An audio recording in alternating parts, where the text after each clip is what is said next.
Video میں آپ کو سورائسس کے بارے میں 3 بیسٹ ہوم ریمیڈیز بتانے جا رہا ہوں۔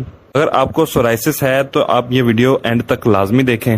یہ ایک قدرے مشکل ٹاپک ہے، لیکن اس کو آپ کے لیے آسان بنانے کے لیے اور سمرائز کرنے کے لیے میں نے کافی ساری ریسرچ کی ہے۔ امید ہے یہ آپ کی کافی ہیلپ کرے گا۔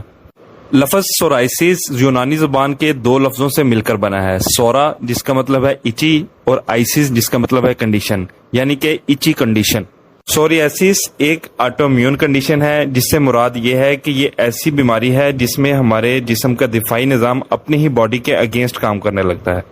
اس کی مثال بالکل ویسے ہی ہے جیسے کسی بھی ملک کی آرمی اس ملک کے دفاع کے لیے ہوتی ہے۔ اگر وہی آرمی اپنے ہی ملک کے اگینسٹ کام کرنے لگ جائے، اسی طرح اینٹی باڈیز بھی ہمارے جسم کے دفاع کے لیے بنتی ہیں، لیکن اگر یہی اینٹی باڈیز ہمارے جسم کے اگینسٹ کام کرنے لگ جائیں تو اسے ہم آٹو امیون کنڈیشن کہتے ہیں۔ سوریاسس میں کیا ہوتا ہے کہ کچھ ایسی جینیٹک تبدیلیاں آتی ہیں جس کی وجہ سے یہ اینٹی باڈیز جو کہ ہمارے جسم کو بیکٹیریا اور وائرس سے پروٹیکٹ کرتی ہے، یہ اپنے ہی جلد کے سیلز کو بیکٹیریا اور وائرس سمجھتی ہے اور ان کو کل کرنا شروع کر دیتی ہے، ان کے اگینسٹ کام کرنا شروع کر دیتی ہے، جس کی وجہ سے کیا ہوتا ہے کہ ہماری جلد کے کچھ سیل جن کو ہماری باڈی عام حالات میں 28 سے 30 دنوں میں تبدیل کرتی ہے، سوریاسس میں اس عمل کی سپیڈ بڑھ جاتی ہے اور یہ 3 سے 5 دن کے اندر ہونے لگتا ہے۔ سیلز تیزی سے بن رہے ہوتے ہیں اور تبدیل ہوتے ہیں، جس کی وجہ سے ہماری سکن اسکیلی اور ریڈ ہو جاتی ہے۔ ڈرائی سکنز کے چھلکے یعنی کہ اسکیل بننا شروع ہو جاتے ہیں۔ یہ سب ٹی سیلز ڈسفنکشن یعنی ٹی سیلز کی خرابی کی وجہ سے ہوتا ہے۔ ٹی سیلز ہماری باڈی کے دفاعی نظام یعنی مدافعتی نظام کا ایک بہت اہم حصہ ہے۔ اس کی کافی ساری قسمیں ہیں۔ یہاں پر ٹی سیلز کی جو قسم مسئلہ کرتی ہے وہ ہے ٹی ایچ سیل 17 یعنی ٹی ہیلپر سیل 17۔ سورائسس میں T H 17 cells hyperactive ہو جاتے ہیں۔ ان ٹی ایچ 17 سیلز کے ہائپر ایکٹیو ہونے کی ایک بڑی وجہ ہمارے مائکروبیومز یعنی کہ جو فرینڈلی بیکٹیریا ہیں ان کا ڈسٹرب ہونا ہے۔ ان کے ڈسٹرب ہونے کی وجہ ہو سکتی ہے بہت زیادہ اینٹی بایوٹکس کا یوز، ہماری بیڈ لائف سٹائل، اس کے علاوہ سیویئر سور تھروٹ، خاص طور پر اسٹریپٹوکوکس فرنجائٹس یا پھر کسی اور انفیکشن کی وجہ سے ہمارے مائکروبیومز آلٹرڈ ہو جاتے ہیں، فائدہ مند سے نقصان دہ ہو جاتے ہیں اور ہمارے ٹی ایچ 17 سیلز کے ڈس فنکشن کا باعث بنتے ہیں۔ ٹی ایچ 17 وہ سیل ہیں جو کہ آٹو امیون ڈیزیز میں ہمارے جسم میں سوزش یعنی انفلیمیشن کا باعث بنتے ہیں۔ دوسری طرف ٹی سیلز کی ایک اور قسم ہے جسے ہم ریگولیٹری ٹی سیلز کہتے ہیں۔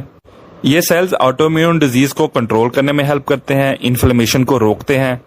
اب سورائسس میں کیا ہو رہا ہوتا ہے کہ ٹی ایچ 17 سیلز کا لیول بڑھ جاتا ہے اور ریگولیٹری ٹی سیلز کی تعداد کم ہو جاتی ہے، یعنی کہ بیماری پیدا کرنے والے سیل ٹی ایچ 17 کا لیول بڑھ جاتا ہے اور بیماری سے روکنے والے سیل ریگولیٹری ٹی سیل کی تعداد کم ہو جاتی ہے۔